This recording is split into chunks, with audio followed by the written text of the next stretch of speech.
L'École supérieure d'administration, d'économie, de journalisme et des métiers de l'audiovisuel ESAE offre de nouveaux challenges pour l'année universitaire 2023-2024. Étudiantes et étudiants, parents d'élèves nouveaux bacheliers, ESAE, c'est la garantie d'une formation de qualité à des conditions très avantageuses. À Gbedjromede, à Papa, à Boumekalavi et Parakou, inscrivez-vous en administration générale, administration du travail et de la sécurité sociale, trésor et finances publiques, impôts, diplomatie et relations internationales, journalisme et métiers de l'audiovisuel, gestion des marchés publics, planification et développement local, sciences économiques, sciences juridiques et toutes les filières des sciences de gestion. ESAE vous offre des bourses, demi-bourses et de réductions pour les premières inscriptions dans toutes ces filières. Waouh! En licence 1, 2 et 3 et en master, bénéficiez jusqu'à 50% de réduction sur tous nos sites. N'est-ce pas génial? Infoline. ESAE Gbedjromede, 3e rue à droite en quittant le carrefour Le Jador pour la BIBE Jéricho ou au plus 229 90 93 65 21 98 98 14 00 à Kpakpa au plus 229 52 88 33 33 à Boumekalavi au plus 229 52 88 44 44 Parakou au plus 229 52 46 12 12.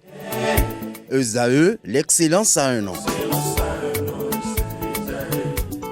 Kola Moussou, bonjour à nouveau. Bonjour Kader. Alors, ressuscités par le Maroc, les éléphants de la Côte d'Ivoire font preuve de sursaut d'orgueil et mettent le champion en titre, le Sénégal, à la porte de la Côte d'Ivoire. Bien sûr, Kader Achiro, il n'y aura pas de couronne d'affilée pour les Lions de la Teranga. La bande à Aliou Cissé a été sortie dans la soirée d'hier lundi par le pays hôte, la Côte d'Ivoire, au terme de la séance des tirs au but, 4 buts contre 5. Champion en 2022 au Cameroun, le Sénégal ne verra pas les quarts de finale de cette 34e édition de la CAN. Si cette élimination de l'équipe la plus performante du tournoi déçoit, rien ne surprend quand on se fie à l'histoire de la CAN. En effet, c'est pour la 7e édition consécutive que le vainqueur sortant de la compétition n'atteint pas le stade des quarts de finale. La série a débuté en 2012 avec les Pharaons d'Égypte, champions en 2010.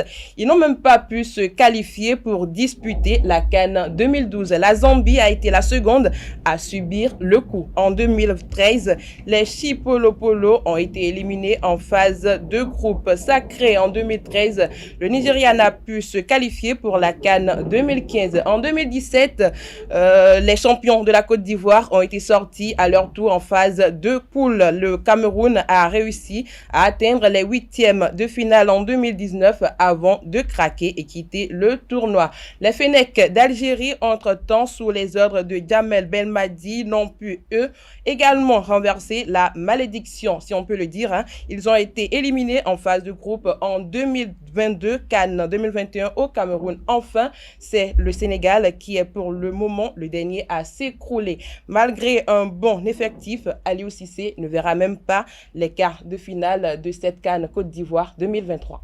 Et parlant de quart de finale, le Cap-Vert file en quart de finale de la CAN 2023 en venant à bout de la Mauritanie 1-0. C'est exact, l'équipe capverdienne n'était jamais parvenue à remporter un match à élimination directe en phase finale du tournoi continental. Son aventure s'était toujours arrêtée après les phases de groupe qu'elle a franchies à 2 reprises en 3 participations. Mais cette 4e est la bonne en terre ivoirienne pour les requins qui ont pu briser cet obstacle, même s'il reste encore du chemin à parcourir pour cette 34e édition du tournoi. Les Cap-Verdiens ont déjà écrit une partie de l'histoire de leur pays. Le Cap-Vert, faut-il le rappeler, a participé pour la première fois à la phase finale de la Coupe d'Afrique des Nations en 2013.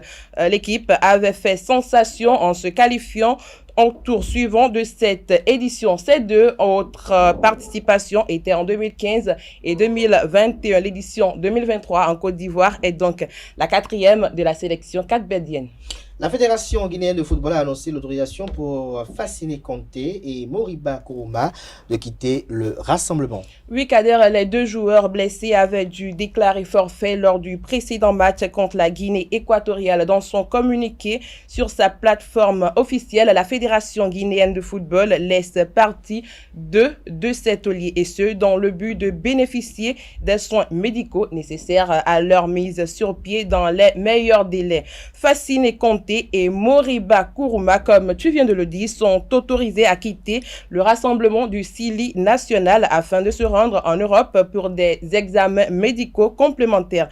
Leur retour est fixé avant le quart de finale face à la RDC le vendredi 2 février 2024. Peut-on lire de son côté, Abdoulaye Touré, lui aussi blessé, est en pleine rémission. La date de son retour n'a pas encore été précisée, comme nous informe la Fédération guinéenne de football. Abdoulaye Touré suit un programme individualisé en vue de récupérer de sa blessure à la cuisse. Il a travaillé en salle hier lundi et reste sous observation du staff médical, a conclu le staff médical du CELI national. Merci, Kolomoussou. C'est la fin de la page des sports. Oui, il y a d'autres actualités complémentaires. Il y a d'autres actualités complémentaires, Kader Achirou. Autre information, il y a du nouveau dans le dossier accrochage entre Walid Regradi et Chancel Bemba lors du match de la 3e journée entre la RDC et le Maroc dans le groupe F de la CAN 2023. La FECOFA ne compte pas lâcher l'affaire et veut saisir le tribunal arbitral du sport. Il y a quelques jours, la commission d'appel de la Confédération africaine de football a annulé la suspension de 2 matchs du sélectionneur marocain Walid Regradi suite à son accrochage avec le défenseur congolais Chancel Bemba. Mais cette décision n'est pas la bienvenue en RDC malgré la belle qualification décrochée face à l'Égypte lors de la séance des tirs au but. La Fédération congolaise de football association a annoncé hier lundi dans un communiqué porter l'affaire devant le tribunal arbitral du sport. Ceci pour comprendre comment la CAF a opté à l'annulation du verdict de sanction contre le technicien marocain. Et pour finir, on parle de transfert. Le milieu de terrain marocain Hakim Ziyech est de nouveau lié à un transfert vers un club du championnat le plus attractif du moment. Al-Shabaab tente par tous les moyens d'attirer Hakim Ziyech pour atteindre les objectifs probants en championnat.